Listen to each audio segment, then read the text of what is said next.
सबसे पहले भगवान भोलेनाथ के चरणों में प्रणाम करती हूँ, मेरा प्रणाम स्वीकार हो। आदि शक्ति माँ भवानी गौरा के चरणों में प्रणाम करती हूँ, मेरा प्रणाम स्वीकार हो।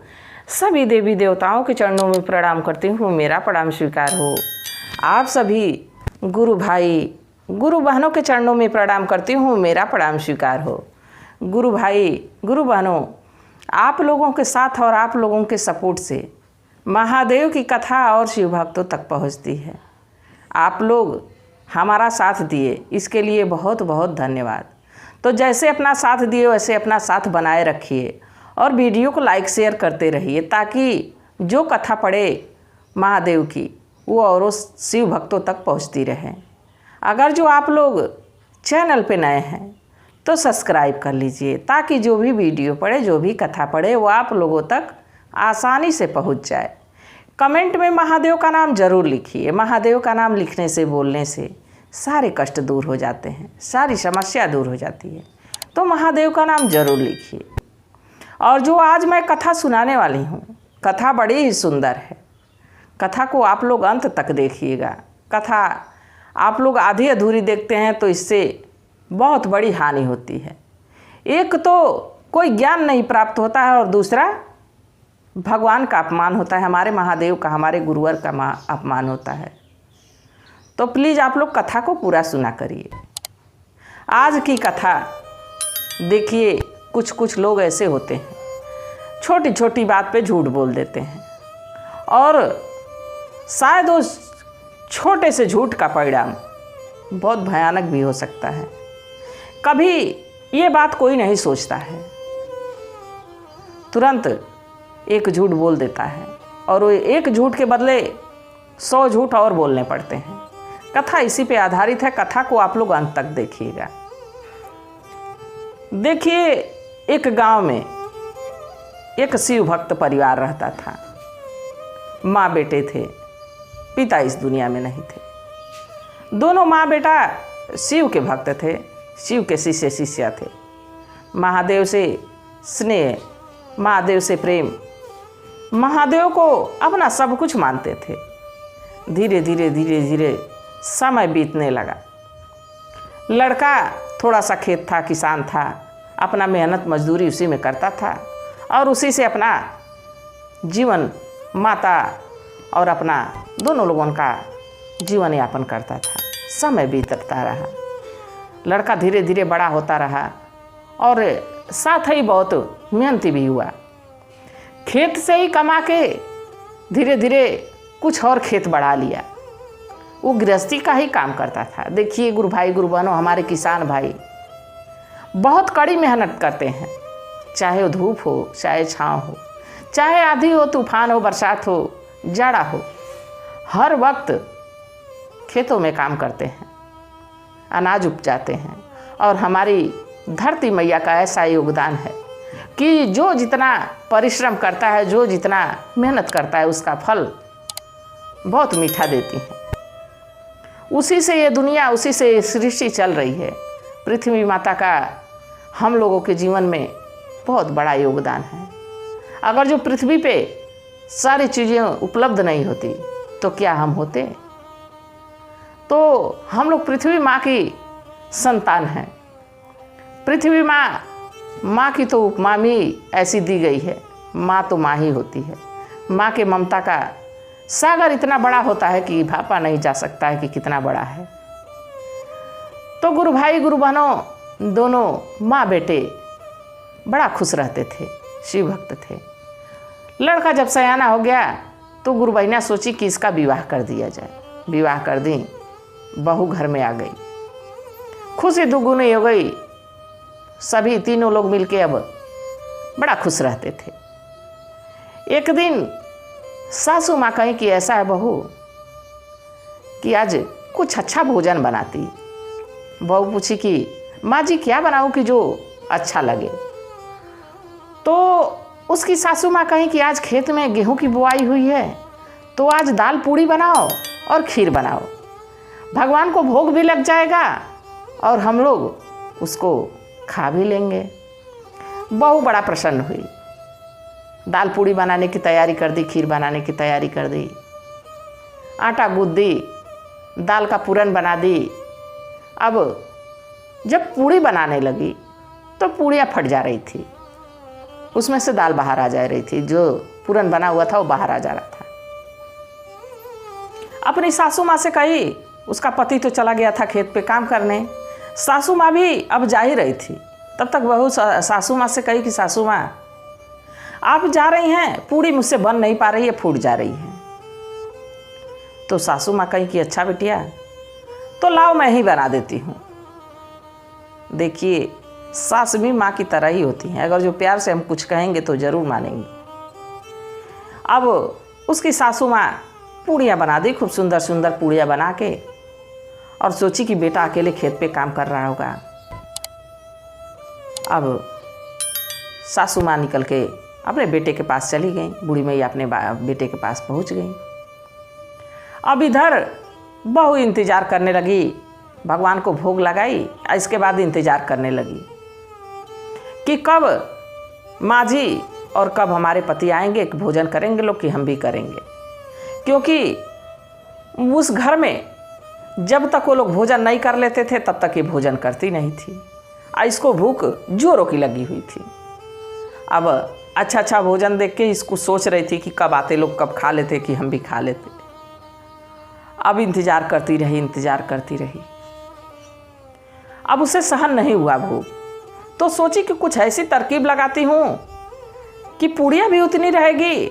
अब सासू माँ सोचेंगी कि मैं बना के गई हूँ, देखो हम लोग खेत में काम कर रहे हैं, घर पे बैठी बैठी भोजन कर ली। तो अच्छा बनने के चक्कर में सोची कि एक तरकीब लगाती हूँ कि पूड़ियाँ भी उतनी रहेगी और मैं कुछ खा भी लूँगी।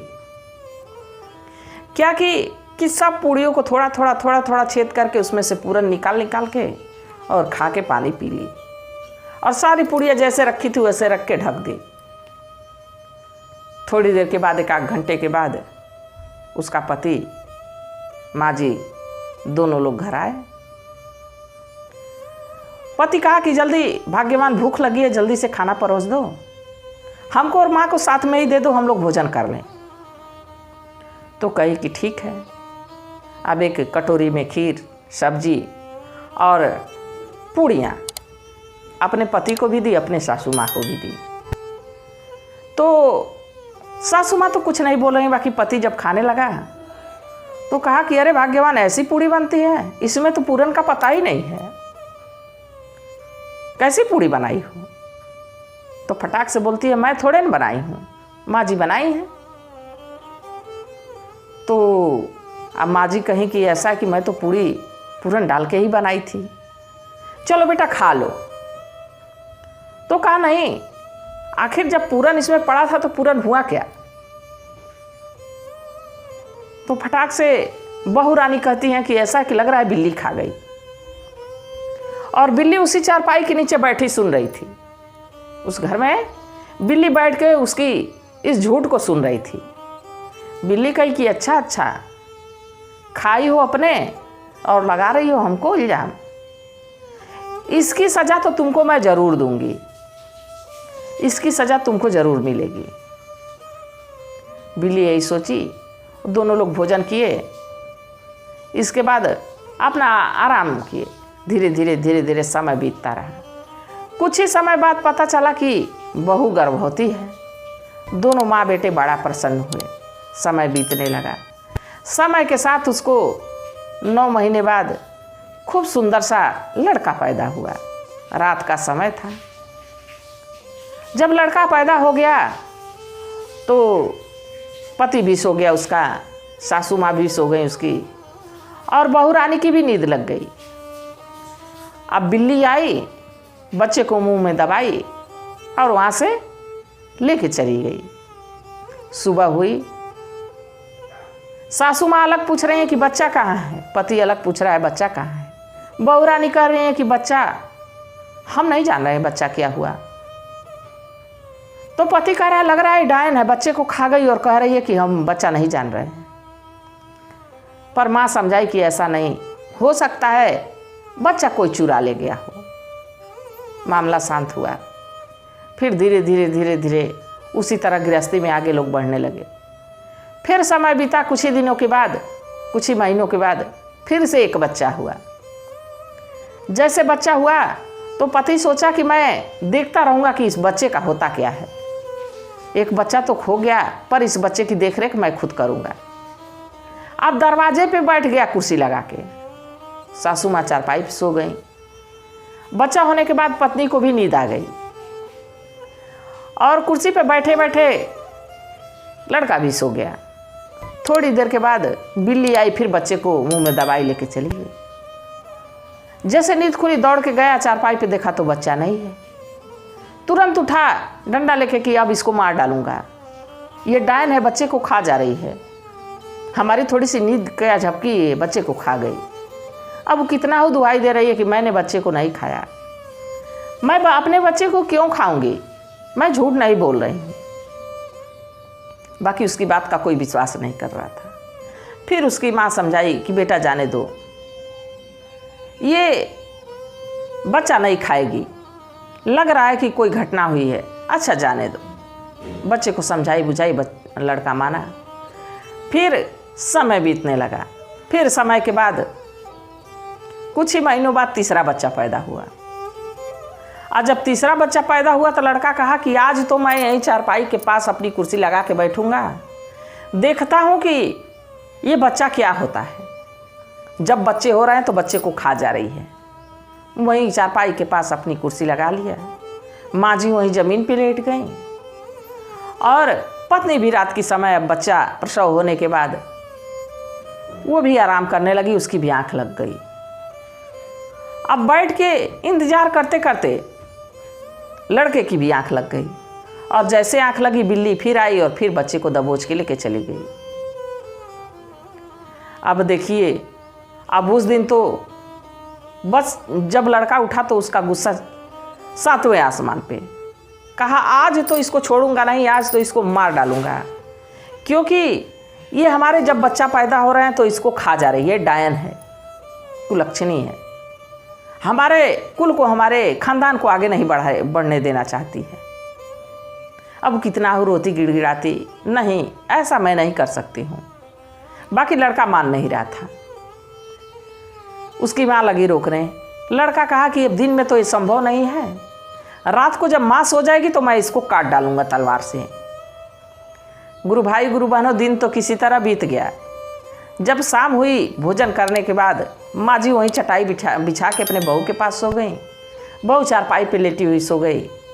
लड़का तो इंतज़ार कर रहा था कि कब मैं माँ सोए कि मैं काटूँ इसको।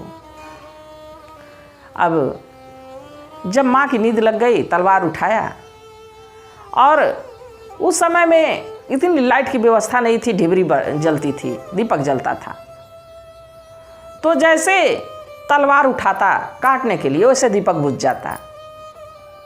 और दीपक इसलिए बुझ जाता था गुरु भाई गुरु बहनों कि बहू एक अच्छा कार्य करती थी कि दीपक संध्या के टाइम जलाती थी और जब सारा कार्य खत्म हो जाता था दीपक को ठंडा कर देती थी, मतलब बुझा देती थी समय से।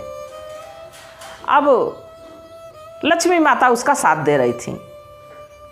जैसे ही तलवार उठाता दीपक बुझ जाता और जब तलवार रख देता तो दीपक जल जाता अपने से। अब इसी तरह क्रम रात भर चलता रहा। रात भर वो मार नहीं पाया अपनी पत्नी को। भोर हो गई। अब भोर हो गई तो उसकी माँ जग गई।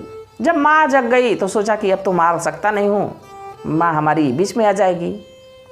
अब वो शौच करने के लिए नदी के किनारे पहुँचा। नदी के किनारे जब पहुँचा तो वहाँ सभी देवी देवता वहाँ जुटे हैं, ब्रह्मा विष्णु महेश, माँ गौरा, और वहाँ लक्ष्मी जी भी पहुँची। तो सभी लोग इंतज़ार कर रहे थे लक्ष्मी जी का। सब लोग पूछे कह रहे लक्ष्मी आज बड़ा देर से आई हो और बड़ा तुम्हारे शरीर से ताप आ रहा है। तो लक्ष्मी माँ कही कि हाँ, आज मैं रात भर जलती ही रह गई हूँ, क्योंकि जो हमारी घरनी थी, जो हमको समय से जलाती थी और समय से ठंडा कर देती थी, समय से बुझा देती थी, हमको भेज देती थी, वो लक्ष्मी आज उस पर विपत्ति आ गई है और मैं उसी को बचाने के चक्कर में रात भर जलती रह गई हूँ। तो महादेव पूछे, भगवान विष्णु पूछे, ब्रह्मा जी पूछे कि ऐसा क्या हो गया। लक्ष्मी जी कहें कि ऐसा है कि एक झूठ के कारण आज उसको बहुत बड़ी सजा मिली है। वो हर साल एक बच्चे को जन्म देती है और बच्चे को तो बिल्ली लेके चली जाती है और उसका पति सोचता है कि वो डायन है, बच्चे को खा जा रही है। इसी चक्कर में उसका पति आज उसको मार दिया रहता। मैं रात भर उजाला की रही ताकि वो मार ना सके। तो ब्रह्मा विष्णु शिव जी पूछे कि आखिर वो तीनों बच्चे गए कहाँ। लक्ष्मी जी कहें कि बच्चे बड़े सुरक्षित हैं, बिल्ली ले जाके एक जगह गेहूं दा के लोग भूसा रखे हुए, उसी भूसे में ढकी हुई है। तीनों बच्चे जीवित हैं, तीनों बच्चे खेल रहे हैं और बड़े स्वस्थ हैं। बिल्ली बहुत देख रेख करती है। अब इस बात को लड़का नदी के किनारे शौच करने आया था, सुन रहा था। जब सुना तो उसको बड़ा पछतावा हुआ कि अपनी पत्नी पे मैं संदेह किया, शक किया। बाकी हमारी पत्नी भी तो कभी झूठ बोली थी। तो लक्ष्मी जी कहें कि आखिर बिल्ली, भगवान विष्णु महादेव कहे कि आखिर बिल्ली बच्चे को ले क्यों गई। तो लक्ष्मी जी बताने लगी कि इस समय पूरन पूड़ी बना रही थी और खाई अपने और बिल्ली को लगा दी कि बिल्ली खाई। तो बिल्ली उसी दिन प्रण कर ली थी कि जब हमको झूठे लगा रही हो तो एक दिन इस झूठ में तुमको फंसाऊंगी और तुम्हारे जीवन में बहुत बड़ी विपत्ति खड़ी हो जाएगी। अब ये बात जब लड़का सुना तो दौड़ते हुए गया जहाँ बिल्ली बच्चों को रखी हुई थी। जब भूसा हटाया तो देखा कि बच्चे जीवित हैं, तीनों खेल रहे हैं बच्चे। एक बच्चा 2 साल का, एक बच्चा 1 साल का, एक बच्चा मात्र 2 दिन का। तीनों बच्चों को निकाल के लेके आया। अगर जो वो औरत उस दिन झूठ नहीं बोलती तो इतना कष्ट नहीं आता। एक झूठ के वजह से उसका पूरा जीवन नर्क बन गया था। तो क्यों ऐसा छोटी छोटी बातों पे झूठ बोलना। अगर जो कही देती कि माँ जी हमको भूख लग गई थी, हम पूरी खा लिए, तो क्या सासू माँ उसको दंड देती। जब भोजन बना है, भगवान को भोग लग गया, तो जिसको भूख लगी वो खा सकता है। ऐसा थोड़े ना है कि हम खाएंगे तो किसी और के पेट में जाएगा, हम अपने हिस्से का खाएंगे। ऐसा नहीं है कि सबका हिस्सा खा जाएंगे। तो एक छोटे से झूठ के लिए इतना बड़ा भोग उठाना पड़ा। तो गुरु भाई गुरु बहनों, आप लोगों को कथा कैसी लगी ज़रूर बताइएगा। मैं भी महादेव से यही प्रार्थना करती हूँ कि हे भोलेनाथ, हे शिव गुरु, जो भी इस कथा को सुन रहा हो, देख रहा हो, उस पर अपनी दया दृष्टि बनाए रखिएगा। सदा उनको खुश रखिएगा, स्वस्थ रखिएगा, मस्त रखिएगा। इसी कामना के साथ हर हर